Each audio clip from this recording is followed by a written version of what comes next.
जय हिंद प्यारे साथियों। कैसे हो आप सब? बिल्कुल मस्त होंगे। यू विक्टर ज्ञान यूट्यूब चैनल पर आप सभी का बहुत बहुत स्वागत है। फिलहाल में एसएससी जीडी की भर्ती निकली हुई है और आज के इस वीडियो में हम बात करने वाले हैं कि एसएससी जीडी में जो अलग अलग पोस्ट होती हैं, जैसे सीआरपीएफ की होती है, सीआईएसएफ की होती है, एसएसएफ की होती है, एनसीबी की होती है, एनआईए की होती है, बीएसएफ की होती है, एसएसबी की होती है, आईटीबीपी की होती है और एआर असम राइफल की होती है। तो इन सभी की जॉब लोकेशन के बारे में डिस्कस करने वाले हैं कि इनकी जॉब लोकेशन किस तरीके से रहती है। यदि आप जैसे बीएसएफ में लग जाओगे तो आपकी जॉब लोकेशन कहाँ पर रहेगी, आप एनआईए में लग जाओगे आपकी जॉब लोकेशन कहाँ पर रहेगी, आप एसएसबी में लग जाओगे आपकी जॉब लोकेशन कहाँ पर रहेगी, और आप यदि आईटीबीपी में लग जाओगे तो आपकी जॉब लोकेशन कहाँ पर रहेगी। और ये सारा सब कुछ हम सीखने वाले मैप के माध्यम से, बिल्कुल कलरफुल तरीके से। YouTube पर एक पहला एक मात्र ऐसा वीडियो है जहां पर एसएससी जीडी की जो अलग अलग पोस्ट है उनकी पोस्टिंग को मैप के द्वारा समझाया गया है। तो ओवरऑल यदि आप एसएससी जीडी का फॉर्म भरना चाह रहे हो, आप एसएससी जीडी की तैयारी कर रहे हो, एसएससी जीडी में सेलेक्ट होना चाहते हो, तो ये वीडियो आपके लिए बहुत ज़्यादा महत्वपूर्ण होने वाला है और ये आपको एक सही डायरेक्शन देगा। ठीक है, तो अब हम अपने इस वीडियो की शुरुआत करते हैं बिल्कुल स्टार्टिंग से और स्टेप बाय स्टेप आपको सारा सब कुछ बताएंगे। सबसे पहले हम मैप से समझते हैं, उसके बाद में हम बिल्कुल वैसे बेसिक से समझेंगे। ठीक है, तो एक बार हम यहाँ पर आप सभी को इनकी जो फुल फॉर्म है वो आपको मैं बता देता हूँ। देखो, एसएसबी का जो फुल फॉर्म होता है वो होता है सशस्त्र सीमा बल। ठीक है, तो यदि आप एसएसबी में लग जाते हो, सशस्त्र सीमा बल में लग जाते हो, तो आपकी जो जॉब लोकेशन है वो कहां पर रहेगी? नेपाल और भूटान वाला जो बॉर्डर है, कहां पर रहेगी? आपकी जो पोस्टिंग है वो नेपाल और भूटान वाले बॉर्डर पर रहेगी। इस तरीके से, तो ये हमारा नेपाल है यहाँ पर, जिसके बारे में आप ऑलमोस्ट जानते होंगे। ये हमारा नेपाल है और यहाँ पर ये हमारा भूटान है। ठीक है, तो नेपाल और भूटान का भारत के साथ जो बॉर्डर बना हुआ है, ये वाला नेपाल का भारत के साथ ये बॉर्डर है, भूटान का भारत के साथ ये बॉर्डर है। इसके ऊपर आपकी पोस्टिंग रहेगी यदि आप एसएसबी में लग जाते हो तो। ठीक है, और ये समझो यहाँ पर जो नौकरी करना है ना, एक बहुत ही आसान है, क्योंकि नेपाल, भूटान और भारत के बहुत अच्छे संबंध हैं। तो यहाँ पर काम करना एक बहुत ही शानदार वाला, बहुत ही मजेदार ऑप्शन है। तो सबसे पहले तो आपको ये एसएसबी के बारे में पता चल गया होगा कि यदि आप एसएसबी में लगते हो तो आपकी पोस्टिंग कहां पर रहेगी। उसके बाद में हम आईटीबीपी के बारे में डिस्कस करते हैं कि यदि आप आईटीबीपी में लग जाते हो तो आपकी जो पोस्टिंग है वो कहां पर रहने वाली है। तो देखो, आप यदि आईटीबीपी में लगोगे तो आपकी जो पोस्टिंग है वो चाइना और भारत का जो बीच का बॉर्डर है उसके ऊपर रहने वाली है, स्पेशली हिमालय पर्वत वाले क्षेत्र में रहने वाली है। आप सभी को पता है चाइना का जो बॉर्डर है उसकी शुरुआत होती है यहां से। ठीक है, चाइना के बॉर्डर की शुरुआत होती है यहां से, बिल्कुल हिमालय के साथ साथ। तो आपकी जो पोस्टिंग है वो चाइना और भारत वाली इस बॉर्डर पर रहेगी। ओवरऑल हिमालय पर्वत के ऊपर आपकी पोस्टिंग रहेगी। और आप सभी को इतना तो पता है ही कि हिमालय पर्वत के ऊपर बहुत जबरदस्त तरीके से ठंड रहती है, एक ठंडा मरुस्थल है हिमालय पर्वत। तो आपकी जो पोस्टिंग है वो बहुत ही ठंडे इलाके में, बहुत ही अधिक ऊंचाई पर रहेगी, जहां पर ऑक्सीजन की भी कमी रहती है ऑलमोस्ट। तो यहाँ पर जो ड्यूटी करना है ना वो बहुत ही डिफिकल्ट होता है, बहुत ही क्रिटिकल होता है। तो आईटीबीपी में आपकी पोस्टिंग रहेगी भारत और चाइना के बीच का जो बॉर्डर है, जिसको हम हिमालय पर्वत वाला क्षेत्र बोल सकते हैं, वहां पर रहेगी। ठीक है, उसके बाद में हम आगे थोड़ा डिस्कस करते हैं कि यदि आप बीएसएफ में लग जाते हो तो आपकी पोस्टिंग कहां कहां पर रहेगी। देखो, बीएसएफ को लेकर हर एक कैंडिडेट के दिमाग में केवल इतना ही रहता है कि यदि हम बीएसएफ में लग जाएंगे तो हमारी जो पोस्टिंग है वो पाकिस्तान और भारत के बीच का जो बॉर्डर है वहीं पर होगी। लेकिन मैं आपको बता दूं प्यारे साथियों, यदि आप बीएसएफ में लग जाते हो तो आपकी जो पोस्टिंग है वो 3 बॉर्डरों पर होगी। ठीक है, जिसमें सबसे पहला आपका बॉर्डर रहेगा भारत और पाकिस्तान के बीच में। भारत और पाकिस्तान के बीच में जो बॉर्डर है उसको हम रेड क्लिफ लाइन कहते हैं। तो आपकी जो पोस्टिंग है ना उसी रेड क्लिफ लाइन के ऊपर रहने वाली है। और इस भारत पाकिस्तान की जो बॉर्डर की शुरुआत है वो जम्मू कश्मीर के साथ होती है। तो जम्मू कश्मीर हो गया, फिर इसके बाद ये पंजाब वाला क्षेत्र हो गया, फिर राजस्थान हो गया और थोड़ा बहुत गुजरात हो गया। तो इस तरीके से एक तो आपकी भारत पाकिस्तान के बीच के बॉर्डर पर पोस्टिंग रहेगी। दूसरा, बांग्लादेश और भारत का जो बॉर्डर है, बांग्लादेश और भारत का जो बॉर्डर है वहां पर आपकी पोस्टिंग रहेगी। तो ये हमारा बांग्लादेश है और ये हमारा भारत है। तो भारत और बांग्लादेश के बीच का जो बॉर्डर है वहां पर भी बीएसएफ के जवान ही तैनात होते हैं। और वहीं यदि मैं दूसरी साइड बात करूं तो म्यांमार और भारत के बीच का जो बॉर्डर है वहां पर भी बीएसएफ के जवानों की पोस्टिंग होती है। तो यदि आप बीएसएफ में लगोगे तो आपको भारत पाकिस्तान का जो बॉर्डर है वहां पर भी ड्यूटी करनी पड़ सकती है, जिसको हम रेड क्लिफ लाइन बोलते हैं। आपको बांग्लादेश और भारत के बीच का जो बॉर्डर है उस पर भी ड्यूटी करनी पड़ सकती है, और आपको म्यांमार और भारत के बीच का जो बॉर्डर है वहां पर भी ड्यूटी करनी पड़ सकती है। और यदि हम तीनों में डिस्कस करें कि तीनों में ज्यादा टफ कौन सा है, तो इसकी तो बताने की जरूरत है नहीं, आप सभी को पता है कि भारत और पाकिस्तान का जो बॉर्डर है जिसको हम रेड क्लिफ लाइन कहते हैं वहां पर पोस्टिंग करना सबसे ज्यादा डेंजरस है, सबसे ज्यादा डिफिकल्ट है। ठीक है, बाकी बांग्लादेश भारत के बहुत अच्छे संबंध है, तो यहां पर आपको ड्यूटी करने में बहुत ज्यादा दिक्कत नहीं आएगी, बिल्कुल ईजी है, मस्त तरीके से नौकरी करोगे। और इसके अलावा यदि हम भारत और म्यांमार की बात करें तो यहां पर भी रिलेशन कंपेरेटिव बहुत अच्छे हैं यदि हम पाकिस्तान से तुलना करते हैं तो। उसके बाद में हम आगे डिस्कस करते हैं असम राइफल के बारे में कि यदि आप असम राइफल में लग जाते हो तो आपकी पोस्टिंग कहां पर रहेगी। तो देखो, यदि आप असम राइफल में लगते हो तो आपकी जो पोस्टिंग है, ये जो 7 महीने हैं, भारत का जो उत्तरी पूर्वी क्षेत्र है जहां पर टोटल 7 राज्य है, जिसमें एक अरुणाचल प्रदेश आता है, दूसरा आसाम आता है, तीसरा नागालैंड आता है, चौथा मणिपुर आता है, मिजोरम आता है, त्रिपुरा आता है और मेघालय आता है। ये 7 राज्य हैं उत्तर पूर्व के, जिनको हम 7 बहिनों के नाम से भी बोलते हैं, वहां पर आपकी पोस्टिंग रहेगी। तो आसाम राइफल में लगोगे तो आपकी जो पोस्टिंग वो बॉर्डर पर नहीं होगी, बल्कि इन 7 राज्यों के अंदर होगी। इन 7 राज्यों के अंदर आपको सुरक्षा का काम करना होगा। तो ये भी बहुत ज्यादा टफ नहीं है, बहुत ही शानदार वाली नौकरी है, बहुत ज्यादा डिफिकल्ट नहीं है, यहां पर आपको बिल्कुल भी खतरा महसूस नहीं होगा। ठीक है, तो ये आसाम राइफल वाला सीन हो गया। ये जो 7 राज्य है ना, इन 7 राज्यों के अंदर आपकी पोस्टिंग रहेगी। कहां पर रहेगी? इन 7 राज्यों के अंदर आपकी पोस्टिंग रहेगी यदि आप आसाम राइफल में सेलेक्ट हो जाते हो तो। ठीक है, इस वाले एरिया में आपकी पोस्टिंग रहेगी। ठीक है भाई, हम आसाम राइफल से अब थोड़ा आगे चलते हैं और अब हम डिस्कस करते हैं एनआईए के बारे में, एसएसएफ के बारे में, एनसीबी के बारे में, सीआईएसएफ के बारे में और सीआरपीएफ के बारे में। चाहे आप एनआईए में लग जाओ, चाहे आप एसएसएफ में लग जाओ, चाहे आप एनसीबी में लग जाओ, चाहे आप सीआईएसएफ में लग जाओ, चाहे आप सीआरपीएफ में लग जाओ, आपकी जो जॉब लोकेशन है वो पूरे इंडिया में रहेगी। पूरे इंडिया में आपकी पोस्टिंग कहीं पर भी आ सकती है। आपका जम्मू कश्मीर में भी आ सकता है, फिर आपका ट्रांसफर छत्तीसगढ़ में भी हो सकता है, फिर आपका ट्रांसफर बिहार में भी हो सकता है, राजस्थान में भी हो सकता है। मतलब यदि आप एनआईए, एसएसएफ, एनसीबी, सीआईएसएफ और सीआरपीएफ में लगते हो तो आपकी जो जॉब लोकेशन हो पूरे भारत में कहीं पर रहेगी, लेकिन ध्यान रखना बॉर्डर पर नहीं रहेगी आपकी। ठीक है, बॉर्डर पर आपकी कभी पोस्टिंग नहीं होगी। आपके भारत के जो अंदर का एरिया है, बॉर्डर के अलावा का जो अंदर का एरिया है, वहां पर आपकी कहीं पर भी पोस्टिंग हो सकती है। अब ये डिपेंड करेगा कि आप किस में लग रहे हो। जैसे सीआईएसएफ में लग रहे हो तो सीआईएसएफ के अकॉर्डिंग होगी, सीआरपीएफ में लग रहे हो तो सीआरपीएफ के अकॉर्डिंग होगी। तो वो डिपेंड करेगा कि आप किस पोस्ट पर हो। तो अब हम एक बार इनके बारे में डिस्कस कर लेते हैं कि कैसे क्या होता है सीन। ठीक है, यदि आप एसएसबी में लगते हो, सशस्त्र सीमा बल, नेपाल भूटान के बॉर्डर पर आपकी ऑलवेज जॉब रहेगी, पोस्टिंग रहेगी।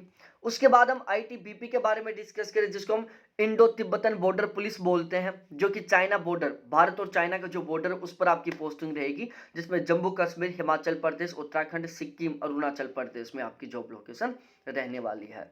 उसके बाद हम एआर असम राइफल के बारे में डिस्कस करें तो इसमें आपकी जो पोस्टिंग है वो उत्तर पूर्व भारत के जो राज्य हैं वहां पर आपकी पोस्टिंग रहेगी।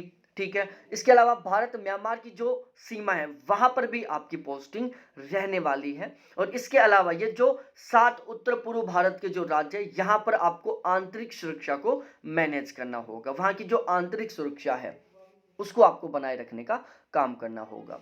उसके बाद यदि हम एनआईए के बारे में डिस्कस करें, नेशनल इन्वेस्टिगेशन एजेंसी, तो यदि आप एनआईए में लग जाते हो तो आपका जो काम होगा वो अपराधियों को ढूंढना होगा। ठीक है, आपका काम छापा मारने का होगा। आप बहुत सारी बार अखबारों में पढ़ते होंगे कि एनआईए ने छापे मारे, तो वो जो छापे मारने का काम है वो आपको करना होगा। अब आप छापे किसके ऊपर मारोगे? भाई जो ड्रग्स के डीलर हैं, बड़े बड़े जो ड्रग्स की डीलिंग करते हैं उनके ऊपर आप छापे मारोगे, जो शराब की डीलिंग करते हैं उनके ऊपर आप छापे मारोगे, जो वैश्विक लेवल के माफिया हैं, जो गुंडे हैं, जो आतंकवादी समूह हैं, उनके ऊपर आपको छापा मारना होगा। तो ओवरऑल यदि आप एनआईए में लग जाते हो तो आपका जो प्रॉपर वे में काम होगा वो इन्वेस्टिगेशन का होगा, जांच पड़ताल करने का काम होगा। और आपका काम इतना ही रहेगा, आपको काम दिया जाएगा, आप उसका कंप्लीटली तरीके से इन्वेस्टिगेशन करोगे, इन्वेस्टिगेशन करके उस रिपोर्ट को आप गवर्नमेंट को दोगे और फिर आपका काम फिनिश। ठीक है, बाकी क्या सजा होगी, क्या होगा, वो सारा सब कुछ गवर्नमेंट डिसाइड करेगी। ठीक है, इसमें आपकी जो जॉब लोकेशन वो ऑल इंडिया में कहीं पर भी हो सकती है। उसके बाद में हम आगे डिस्कस करते हैं बीएसएफ के बारे में, बॉर्डर सिक्योरिटी फोर्स। तो यहाँ पर आपकी पोस्टिंग भारत पाकिस्तान के बॉर्डर पर भी हो सकती है, भारत बांग्लादेश के बॉर्डर पर भी हो सकती है और भारत म्यांमार के बॉर्डर पर भी हो सकती है। ठीक है, उसके बाद में हम एसएसएफ के बारे में डिस्कस करें। देखो एसएसएफ इसका फुल फॉर्म होता है सेक्रेटरियल सिक्योरिटी फोर्स। ठीक है, सेक्रेटरियल सिक्योरिटी फोर्स एसएसएफ का फुल फॉर्म होता है। अब इनका काम क्या होगा? देखो ओवरऑल देखी जाए ना तो भारत की जो सबसे पावरफुल पोस्ट है, जैसे मंत्री हुए, प्रधानमंत्री हुए, राष्ट्रपति हुआ, संसद भवन हुआ, वहां पर आपको जॉब करने का मौका मिलेगा। ठीक है, जैसे कोई भी सेक्रेटरियल बिल्डिंग है, ठीक है, जैसे संसद भवन है, राष्ट्रपति भवन है, ठीक है, विधानसभा है, तो यहां पर उनकी सिक्योरिटी में आपको काम करना होगा। संसद भवन के सामने देखा होगा आपने बहुत सारी बार, बहुत सारे जवान होते हैं, तो वो जवान एसएसएफ के ही होते हैं। ठीक है, राष्ट्रपति भवन के सामने देखा होगा तो वहां पर भी वही कौन होते हैं प्यारे साथियों? एसएसएफ के ही जवान होते हैं। ठीक है, इसके अलावा जो सेक्रेटरियल प्रॉपर्टी है ना उसको प्रोटेक्शन करने का आपका काम रहने वाला है। पार्लियामेंट की आपको सुरक्षा करने का काम होगा।